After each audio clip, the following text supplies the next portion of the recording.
성령님을 의지해야 돼요. 성령님을 환영하고 나가야 됩니다. 그 성령님이 말할 수 없는 탄식으로 도와주신 줄 믿습니다. 예수님도 자원하는 마음을 제자들에게 가르쳐 주십니다. 요한복음 13장에 보면은 예수님은 유월절 전에 자기가 아버지께로 돌아갈 것을 아셨습니다. 그래서 세상 사람들을 사랑하되 끝까지 사랑하셨다라고 말씀하고 그 사랑으로 사랑하는 제자들의 발을 씻겨주게 됩니다. 이때는 예수님이 십자가 지시기 전이었어요. 제자들 가운데 12명의 제자들이 있었습니다. 그 12명의 제자들이 다 사랑스러운 제자들이었지만 그 제자들 중에 한 명은 예수님을 탈 마음을 갖고 계셨어요. 그 예수님은 똑같이 그 제자들을 대해 주셨습니다. 저녁 식사 하실 때 예수님이 자리에서 일어나셨어요. 그리고 겉옷을 벗었습니다. 겉옷을 벗고 수건을 가져다가 허리에 두르시고 대야에 물을 떠다가 그 제자들의 발을 한 명 한 명 씻겨주셨습니다. 씻겨주시고 수건으로 닦아주셨어요. 그렇게 그 제자들에게 그런 사랑을 베풀어 주셨습니다. 그러면서 제자들의 발을 씻겨주고 있는데 베드로가 갑자기 주여 내 발을 씻기시라니까 라고 말합니다. 그때 예수님이 요한복음 13장 7절 말씀에 이렇게 말씀합니다. 예수께서 대답하여 이르시되 내가 하는 것을 내가 지금은 알지 못하나 이후에는 알리라 라고 말씀합니다. 지금 내가 하는 일을 지금은 알지 못하지만 이후에는 알 거라고 베드로에게 말해 주십니다. 그러면서 내가 너와 상관이 없으면 이 일을 하지 않을 것이다 라고 하면서 했을 때 베드로는 자기의 손과 발도 씻겨달라고 말합니다. 근데 예수님은 이미 목욕한 사람은 깨끗하기 때문에 발만 씻겨주면 된다고 말합니다. 그래서 그 베드로의 발을 씻겨주신 거예요. 이렇게 예수님이 세상을 사랑하고 그 제자들을 사랑하시되 끝까지 사랑하는 마음으로 그들을 대해주셨습니다. 그 당시 선생이 제자들의 발을 씻겨주는 법이 없습니다. 근데 예수님은 그 틀을 깨시고 그 제자들의 발을 씻겨주셨어요. 그랬을 때 예수님이 그들을 향해서 이 본을 행한 것을 너희도 이렇게 하라고 말씀하는 겁니다. 15절 말씀에 내가 너희에게 행한 것 같이 너희도 행하게 하려 하여 본을 보였노라. 예수님이 본을 보여주셨어요. 내가 너희에게 이렇게 행한 것처럼 사랑할 수 없는 사람도 사랑하고 이상한 마음 품고 있는 그 사람도 동일하게 사랑한 것처럼 너희들도 그렇게 사랑하고 품고 그렇게 행해야 된다. 그렇기 위해서 내가 너희에게 본을 보여주셨다라고 말씀하는 겁니다. 그러면서 예수님이 너희가 이것을 알고 행하면 복이 있으리라 라고 말씀하는 겁니다. 그런 행함을 예수님이 보여주셨습니다. 예수님이 그렇게 직접 가르쳐 주시고 직접 보여주신 것은 오늘 우리가 그렇게 행하기 위해서 그렇게 해주셨다는 거죠. 그 속에서 우리가 그 사랑을 누리고 그 사랑 가운데 우리가 주님을 사랑하는 마음을 우리가 알게 되고 배우게 되게 될 줄 믿습니다. 그 사랑을 통해서 우리가 자원하는 마음이 생기는 거예요.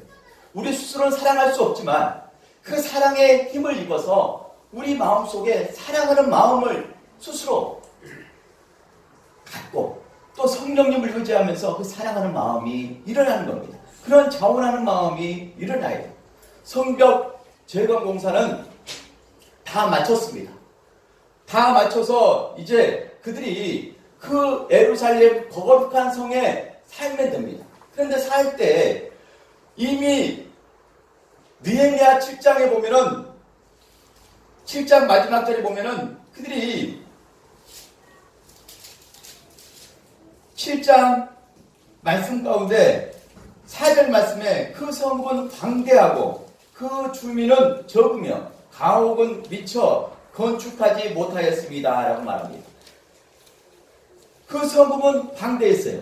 중공도에서 방대했습니다. 하지만 사는 사람이 없어요. 주민이 적었습니다.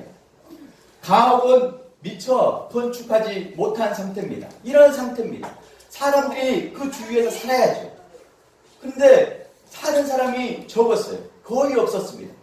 그랬을 때 이렇게 된 이유가 뭐냐면 지금 예루살렘 성벽을 재건할 때 끊임없는 방해가 있었고요. 음모가 있었습니다. 적이 쳐들어오면 속수무책이 될 수밖에 없습니다. 그래서 안전에 문제가 있었기 때문에 사람들이 그 주위에 와서 살지를 않았어요. 그런데 이 거룩한 성의 이제 주변에 사람들이 살아야 됩니다. 그랬을 때 그 예루살렘 거주하기를 자원하는 모든 자들이 일어나게 되고 또 그런 사람들이 백성들에게 복을 빌게 되었다라고 말씀하는 겁니다. 오늘 본문 2절 말씀을 읽도록 하겠습니다. 2절 말씀 읽겠습니다. 예루살렘에 거주하기를 자원하는 모든 자를 위하여 백성들이 복을 빌었느니라. 아멘. 예루살렘에 거주하기를 자원하는 그 사람들이 일어납니다. 모든 자를 위해서 백성들이 복을 빌었다라고 말합니다. 백성들이 복을 빌었습니다. 이런 공동체가 되어야 될 줄 믿습니다. 자원하는 마음들이 일어나고 서로 복을 빌어줘야 돼요. 지금 느헤미야의 성벽 재건 공사는 공동체를 세우는 겁니다. 그들이 잃어버렸던 예배 공동체, 말씀 공동체를 세우는 거예요. 이렇게 세워갈 때 사람들이 따라줘야 됩니다. 사람들이 자원하는 마음으로 움직여야 됩니다. 어떻게 그 사람들의 마음을 움직이겠습니까? 벌써 느헤미야가 솔선수범을 했고 처음부터 끝까지 힘들 때, 어려울 때 기도했다는 거죠. 기도하면서 끝까지 그 일을 성실하게 했던 겁니다. 오래 기도할 때 하나님께 도움을 구하는 겁니다. 반드시 기도하고 일을 해야 돼요. 그럴 때 그 일이 잘 진행되게 되고 또 그 일을 통해서 형통한 은혜를 누리게 될 줄 믿습니다. 그런데 기도했다고 아무런 노력을 하지 않으면 안 됩니다. 반드시 하나님께 기도하고 우리 스스로 노력을 해야 돼요. 맡겨진 일에 성실하게 일을 해야 됩니다. 그게 중요해요. 우리 학생들은 하나님께 먼저 나에게 지혜를 부어달라고 영적 분별을 주시고 또 총명하고 명철한 마음을 머리를 허락해달라고 또 주님의 그런 사랑을 품고 공부할 수 있게 달라고 기도하시고 취업 준비생도 마찬가지입니다. 기도하면서 공부를 해야죠. 이게 순서가 있어요. 근데 어떤 친구들은 기도를 잘 하지 않습니다. 그리고 자기 스스로 공부를 열심히 하는 친구도 있을 수 있어요. 그런데 반드시 하나님께 구해야 돼요. 기도하면서 우리가 맡겨진 일에 성실하고 책임감 있게 해낼 때 하나님이 감동하게 되고 그 일을 이루어 주실 줄 믿습니다. 느헤미야의 공동체에 느헤미야가 그 영성을 가지고 일으킨 그 일들은 바로 그것이었어요. 처음도 기도했고 마지막도 기도했어요. 어려울 때 기도하고 사람의 마음을 움직일 수 있는 하나님의 도움을 구하고 나간 거죠. 그래서 자원하는 마음들이 일어나게 된 거예요. 그 성에 사람들이 와서 살게 될 때 제비 뽑게 되고요. 3분의 10분의 1은 거룩한 성 예루살렘에 거주하게 되고 또 10분의 9는 다른 성읍에서 거주하게 했습니다. 그래서 그들이 그 성읍에서 살아갈 수 있도록 해 주었다는 거죠. 자원하는 마음이 중요합니다. 예루살렘 성벽 재건이 되고 그 완공이 됐을 때 봉헌식을 하게 됩니다. 봉헌식 하게 됐을 때 찬양대가 일어나요. 느헤미야 12장 31절을 보면은 이렇게 말씀합니다.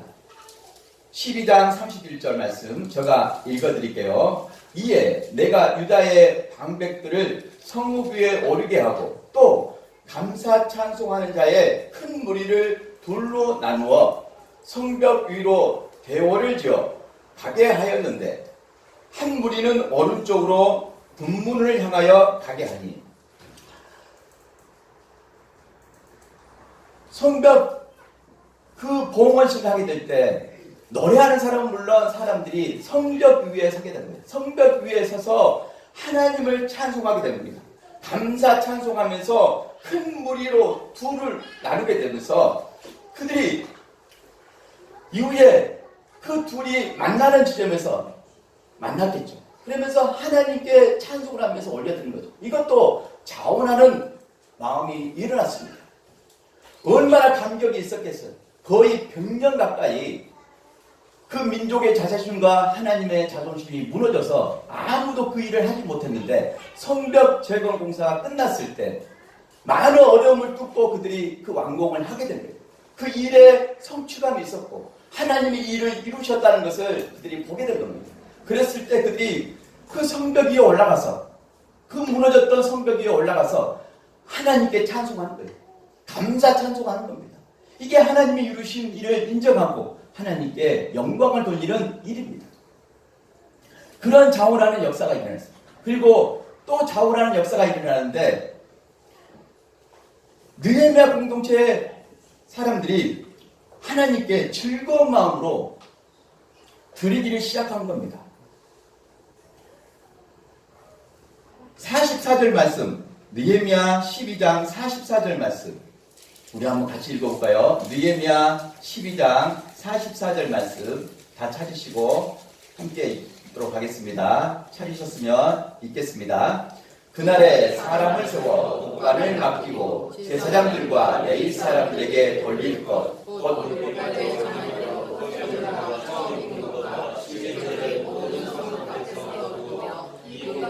쌓게 하였으니 이는 유다 사람이 섬기는 제사장들과 레위 사람들로 말미암아 즐거워하기 때문이라. 아멘. 그날에 사람을 세웠어요. 사람을 세워서 곡간을 맡겼습니다. 곡간을 맡겼어요. 곡간이 중요합니다. 그런데 지금 레위 사람들은 하나님의 성전을 위해서 일하는 사람입니다. 그들에게는 특별한 직업이었기 때문에 백성들이 낸 11조로 그 생활을 해야 됩니다. 그런데 그들이 11조를 하지 않는 거예요. 그런데 그들이 수문학 광장에서 회개하고 눈물 흘리고 은혜를 받았을 때 그들이 조상들의 죄와 자기들의 죄를 깨닫게 된 거예요. 그때 그들은 1000년 만에 그 일을 깨달았습니다. 여호수아 때부터 성경을 낭독하는 그것이 끊어져 버렸거든요. 그래서 거의 1000년의 세월이 동안 그들이 하나님 말씀을 듣지 못했습니다. 근데 포로기환 이후에 하나님의 말씀을 낭독해줬더니 그들이 그 말씀을 듣고 은혜를 받게 된 거예요. 그러면서 자기들의 죄는 물론 조상들의 죄를 뉘우치고 회개하게 된 겁니다. 그런 역사들이 일어나요. 그러면서 그들이 거기에서 포기하지 않고 좌절하지 않고 하나님께 소원을 하게 됩니다. 그 소원하는 세 가지가 바로 느헤미야 10장에 나옵니다. 우리가 수요일날 이 말씀을 나눴는데 듣지 못했기 때문에 한번 더 보도록 하겠습니다. 세 가지를 소원하게 되는데 첫 번째가 이방 여인과 결혼하지 않겠다라는 겁니다. 느헤미야 10장 30절에 보면 나옵니다. 이방 여인을 데려오지 않고 또 이방 여인에게 결혼시키지 않겠다라고 소원하게 된 겁니다. 이 약속을 첫 번째 하고 된 겁니다. 두 번째로는 안식년과 안식일을 지키겠다. 그들이 잃어버렸던 주일 성수를 하겠다라고 소원하게 됩니다. 세 번째는 11조를 하겠다. 레위인에게 그 11조를 하겠다라고 말하는 겁니다. 11조는 성경에 세 가지가 나옵니다. 창세기 14장에 아브라함의 11조가 나옵니다. 아브라함의 11조는 그 전쟁에서 승리한 전리품을 멜기세덱 대제사장에게 드리는 겁니다. 그리고 두 번째 11조는 신명기 26장에 나와요. 레위인과 고아와 가부, 객을 위해서 11조를 하라고 말합니다. 또 레위인은 직업이었고 또 나그네와 객과 가부는 불쌍한 사람들입니다. 그 11조로 구조하는 목적이 있는 거예요. 11조는 자원하는 마음으로 드리는데 그 11조로 직업이 없는 레위인과 또 불쌍한 사람들에게 구제하는 목적이 있다는 거죠. 그리고 세 번째로 말라기 11조가 나옵니다. 말라기서는 느헤미야가 이후에 죽고 에스라도 죽고 난 이후에 그들이 다시 말씀으로 돌아가지만 형식주의와 율법주의에 빠져서 그냥 그 율법을 지키는 데만 정죄하기 때문에 사랑을 잃어버립니다. 그런데 11조를 드리는데 제사장들과 그 백성들이 11조 드리는데 다 안 좋은 것만 11조를 드리는 거예요. 하나님께 가져온 거예요. 그래서 말라기에 말합니다. 그것을 총독에게 들어봐라. 그 높은 총독에게 들어봐라. 높은 국무총리라 대통령에게 들어봐라. 그렇게 드리겠느냐는 거예요. 좋은 것 드리지 않겠느냐는 거예요. 근데 하나님 앞에는 다 자기가 쓰다 남은 거, 못 쓴 거 드린 거예요. 그 부패를 말라기에서 말하고 있는 겁니다. 그들은 11조를 놓치고 있을 때 자원하는 마음으로 약속을 했어요. 11조를 드리겠다라고 말하는 겁니다. 그 드림이 자원하는 10년 가운데서 일어났던 거죠. 찬송도 예배도 하나님 앞에 그 자원하는 마음이 일어나게 된 겁니다. 그들은 1000년 만에 맞이한 기쁨입니다. 그 1000년이라는 세월이 있었어요. 한번 읽도록 하겠습니다. 느헤미야 8장 17절 말씀을 읽도록 하겠습니다. 느헤미야 8장 17절 말씀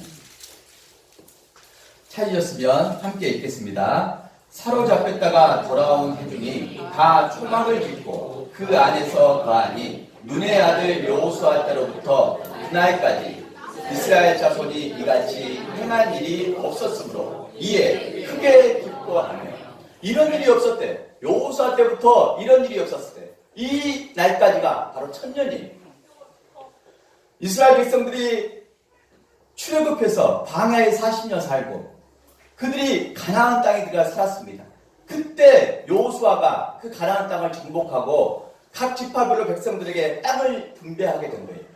그래서 그곳에서 그들이 안식을 누리게 된 겁니다. 그때 그 땅을 받았을 때부터 그때 여호수아가 정복해서 그곳에 산 그때부터 이후에 말씀이 끊어져 버린 거예요. 성경 낭독을 하지 않고 말씀을 읽지 않고 말씀을 전해준 사람도 없게 됩니다. 이스라엘 백성들이 포로기관에서 느헤미야 공동체가 일어났을 때 말씀이 선포됐잖아요. 수문학방역에서 말씀을 읽어줬잖아요. 그때까지가 1000년이었어요.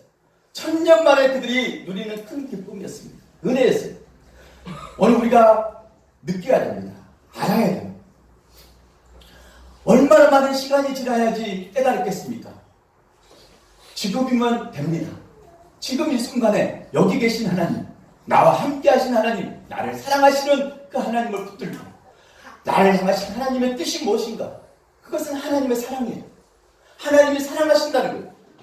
사랑하시는데 그 아들을 아끼지 않으시고 나에게 주신 그 사건을 말합니다. 십자가의 사건을 말씀하는 거예요. 그 사랑을 나에게 베풀어 주셨어요. 그 사랑으로 오늘 우리가 즐거움을 누리고 기쁨을 누립니다. 왜요? 그 안에는 용서가 있기 때문에. 예수님의 사랑은 우리를 정죄하는 사랑이 아니에요. 너 이거 지켰니? 못 지켰니? 그거 가지고 정죄하는 것이 아닙니다. 예수님이 나를 사랑해 주시는데 그 사랑의 즐거움은 용서의 기쁨인데 나를 어떻게 용서해 주셨다는 거예요. 이스라엘 백성들은 1000년이 걸렸어요. 우리 삶은 70에서 많이 살면 100살입니다. 그 인생이 손살같이 가요. 얼마나 빠른지 모릅니다. 우리가 지금 이 순간에 그 사랑을 느끼고 우리가 한번 생각했으면 좋겠습니다. 예수 그리스도가 우리를 용서해 주셨는데 무엇을 용서해 주셨다는 겁니까? 무엇을 용서해 주셨어요? 그냥 우리가 의례적으로 지은 우리가 반복적으로 기도하는 그 죄, 그 속에서 우리가 좀 세밀하게 구체적으로 우리 자신을 살펴봐야 돼요. 바라봐야 됩니다. 내가 무엇이 간데 나 같은 사람을 위해서 그 예수님이 오셨을까? 나 같은 사람이 무엇인데 예수님이 십자가에 못 박혀 죽으셨을까? 그것을 바라보고 내 인생을 비춰봐서 조명해 보는 겁니다. 그러면요, 그 모든 순간순간에 하나님의 은혜의 있음을 고백합니다. 내가 물론 잘한 것도 있습니다. 하지만 잘해서 하나님이 나를 사랑하시는 거 아니에요. 그냥 있는 모습 그대로 존재 그 자체로 나를 사랑해 주신 겁니다. 그 사랑 가운데 우리가 정말 제 자신을 정죄하지 마시고 다른 사람도 정죄하지 마시고 그 용서의 과정 가운데 나를 사랑해 주신 그 사랑을 성경 말씀을 통해서 우리가 깨닫기를 간절히 소망합니다. 이스라엘 백성들은 그것을 깨달은 거예요. 성경 말씀을 들을 때 1000년 동안 놓치고 있었던 그 은혜를 누리게 된 거예요. 그래서 그들이 이제 11조를 하게 되면서 자원하게 된 겁니다. 그런데 이 사건이 이 자원하는 마음이 일어나는데 이후에 그들이 느헤미야가 이제 페르시아에서 술 맡은 발언으로 있다가 예루살렘 총독으로 와서 이 일들을 다 해냈잖아요. 그리고 이제 페르시아에 가봐야 됩니다.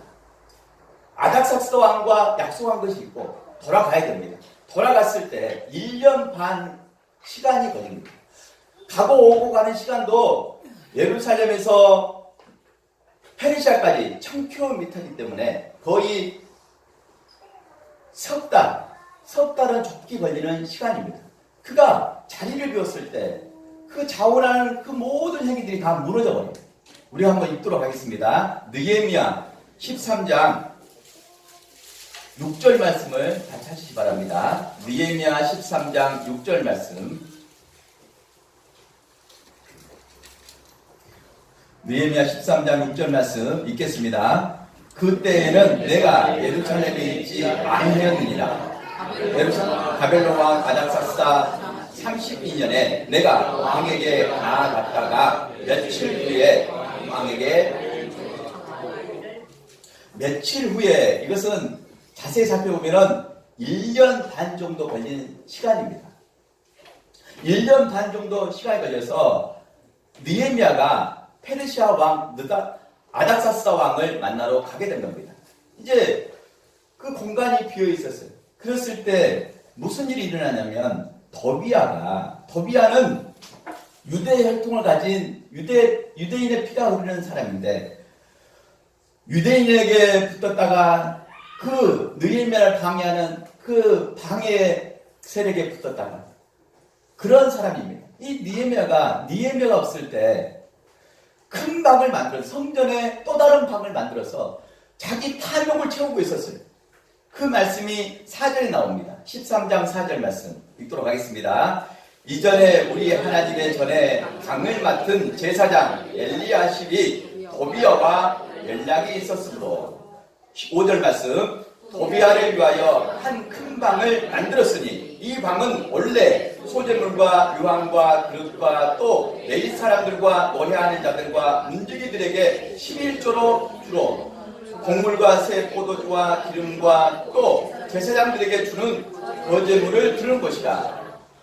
성전의 방에 그 11조의 곡물들을 놔두는데 이 더비야가 또 다른 큰 방을 만들어서 자기 탐욕을 채우고 있었습니다.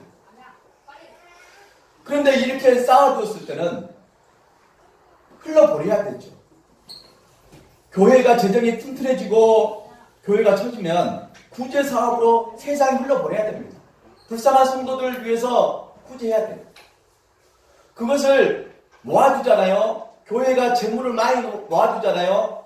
교회의 본질이 아닌 거예요. 흘러버려야 됩니다. 그런데 이 시대의 많은 교회들이 세상으로 흘러버리지 못하기 때문에 구제 사업이나 또 선교와 전도의 목적을 가지고 흘러버리지 못하기 때문에 재물이 많아지는 그 순간 타락하게 되는 거예요. 교회가 타락하게 되고 목회자가 타락하게 되는 거예요. 목회자가 타락하면 그 주의 백성들이 함께 타락하게 됩니다. 진리를 깨닫지 못하고 무엇이 옳은지 나쁜지도 잘 깨닫지 못하게 되는 거예요. 흘러보내야 돼요. 그런데 곡물이 많았을 때 바로 도비야가 또 다른 방으로 자기 탐욕을 채우고 있었을 거예요.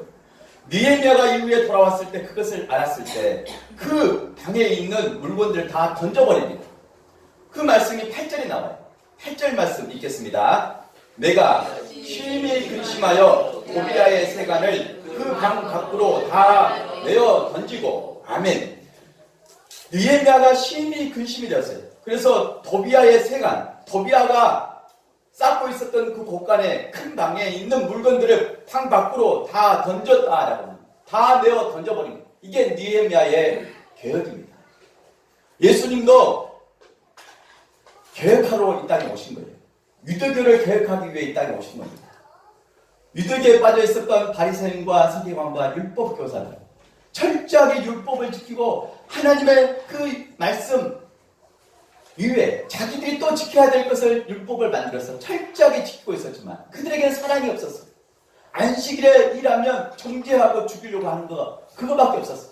예수님이 과감하게 안식일에 및 이삭을 따기도 하고 안식일에 병든 자를 고쳐주었습니다. 그때 그들은 예수님을 죽이려고 한 거예요. 그러면서 끊임없는 그 유대계의 계획을 하게 된 겁니다. 그리고 성전에서 장사하는 사람들이 있었을 때 그 상을 뒤집어 엎은 거예요. 예수님이 마냥 온유한 사람이지만 그 속에 하나님의 뜻이 아닌 것은 과감히 그 마음에서 일어나는 거룩한 분노가 있었던 거죠. 그래서 계획할 수 있었고 그 예수 그리스도를 통해서 기독교가 만들어지게 된 겁니다. 느헤미야는 과감하게 그 계획을 하게 된 거죠. 그러면서 이후에 레위인들이 이제 11조를 받지 못했을 때는 각자 자기 밭으로 가서 일해버린 거예요. 레위인들은 그 성전에서 일을 해야지만 백성들이 은혜를 체험합니다. 그런데 레위인들이 다 흩어져서 도망쳐버린 거예요. 밭으로 가서 일하면서 다 도망쳐버렸습니다. 그 말씀이 13장 10절에 나와요. 13장 10절 말씀 제가 읽어드릴게요. 내가 또 알아본즉 내 사람이 받을 몫을 주지 아니하였으므로 그 직무를 행하는 내 사람들과 노래하는 자들이 각각 자기 밭으로 도망하였기로. 도망간 이유가 뭐냐면 밭에 가서 일하려고 소득이 없으니까 자기 본분을 놓치고 가서 일하게 된 거예요. 그런데 느헤미야의 계획은 뭐냐면 그 레위인을 찾아오는 거예요. 백성들이 11조를 하니까 레위인들을 다 찾아서 데리고 온 겁니다. 그 말씀이 11절이에요. 11절 말씀 읽겠습니다. 내가 모든 민장들을 꾸짖어 이르기를 하나님의 전이 어찌하여 버림받았느냐 하고 곧 레위 사람을 불러 모아 다시 제자리에 세웠더니 아멘. 제자리에 세웠더니 사람을 세우고 제자리에 세웠더니 핵심입니다. 우리가 자리에 앉아있는 것, 자기 자리를 지키고 열심히 성실하게 잘 살아가는 것이 중요합니다. 그랬을 때 누구나 부족하기 때문에 하늘에 계신 하나님께 기도해야 되고 자기 맡겨진 일을 잘 해야 돼요. 그리고 하나님 말씀을 잘 알아야 되고 그 말씀대로 살려고 해야 됩니다. 그런데 우리가 부족하기 때문에 넘어져요. 그렇게 하지 못할 때가 있습니다. 그럴 때 우리 마음을 다시 다잡아야 돼요. 제자리로 돌아와야 됩니다. 느헤미야는 그들을 데리고 왔어요. 스스로 돌아오면 얼마나 좋겠습니까? 스스로 돌아오게 하는 공동체를 만들 수 있다면 얼마나 좋겠습니까? 공동체는 스스로 만들어가는 거예요. 실은 목회자는 여러분이 하시는 헌금으로 제가 먹고 삽니다. 그런데 제가 탐욕을 누릴 정도로 많이 받아서 먹고 살지는 않습니다. 저도 개척하면서 교회에다가 모든 것을 쏟아부었어요. 내가 가진 모든 것을 쏟아부었습니다. 그런데 이후에 저는 이거 다 놓고 갈 겁니다. 내가 쏟아부었으니 그거 다 뽑아야 된다. 이렇게 생각하지 않습니다. 주님께 다 드립니다. 그런데 여러분이 드리는 그 11조로 제가 이제 다른 직업이 없으니까 그 11조로 생활하게 되면서 성실하게 생활하는 거죠. 하나님 앞에 삶을 사는 거죠. 그런데 저도 목회자고 인간이기 때문에 부족함이 있는 거예요. 실수할 수 있는 겁니다. 그럴 때마다 인정해야 돼요. 그래서 하나님께 끊임없이 돌아가야 돼요. 제자리에 앉아야 돼요. 스스로 못하면 배워야 돼요. 성도에게 배워야 되고 다른 사람에게 좋은 모델에게 본을 보여주신 예수님께 배워야 됩니다. 그래서 우리가 그 자리에 앉을 수 있는 거예요. 물론 성도님도 똑같습니다. 하나님의 자녀이기 때문에 똑같아요. 그 영적인 원리가 똑같습니다. 사랑하는 여러분, 끊임없이 우리는 하나님 앞에 나가야 돼요. 하나님이 정답, 하나님 말씀이 정답입니다. 하나님 말씀을 읽지 못하고 알지 못하면 목회자가 속여요. 권위의식을 가지고 엄포를 선포합니다. 그래서 목회자가 타락하지 않게 하는 방법이 뭐냐? 성도님들이 껴있어야 되고 말씀을 바르게 해석해야 되고 바르게 알아야 돼요. 기존의 많은 교회 목회자들이 이 말씀을 가지고 교회의 성장을 위해서 탐욕을 채우기 위해서 얼마나 이 말씀을 이용했는지 몰라요. 그리고 영적인 흐름 가운데 겁을 주는 정죄하는 메시지를 많이 선포합니다. 그러다 보니까 성도님들이 그 은혜 가운데 잘못 알고 있는 부분들이 참 많습니다. 저도 그 부분 가운데, 많은 부분 가운데 회개하고, 이 삶 가운데, 이 현재 가운데 다시 어떻게 하는 것이 하나님 방법인가 끊임없이 배우고요. 기도하면서 나가려고 합니다. 사랑하는 여러분, 그 모든 과정 가운데 하나님이 공동체를 세우는 거예요. 우리 개인 혼자 살 수 없습니다. 가족 공동체가 있어야 돼요. 직장 공동체가 있어야 돼요. 사업장이 있어야 됩니다. 교회 공동체가 있어야 돼요. 그 공동체에 많은 사람이 있는데 그 공동체 가운데 공동체가 회복되는 역사 우리가 꿈꿔야 돼요. 한 사람 한 사람이 중요하다는 거예요. 한 사람 한 사람이 그냥 대충 살아갈 수 없다는 거죠. 너무나 소중하기 때문에 하나님의 사랑을 알아야 돼요. 그 사랑은 그 하나님이 세상을 이처럼 살아가사 독생자를 주셨으니 이는 그를 믿는 자마다 멸망치 않고 영생을 주시는 은혜와 복이에요. 예수님이 우리에게 왔어요. 우리를 용서해 주셨습니다.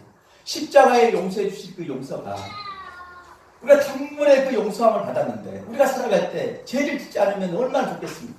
하지만 그렇지 않다는 거죠. 끊임없이 우리가 예수님께 나가야 돼요.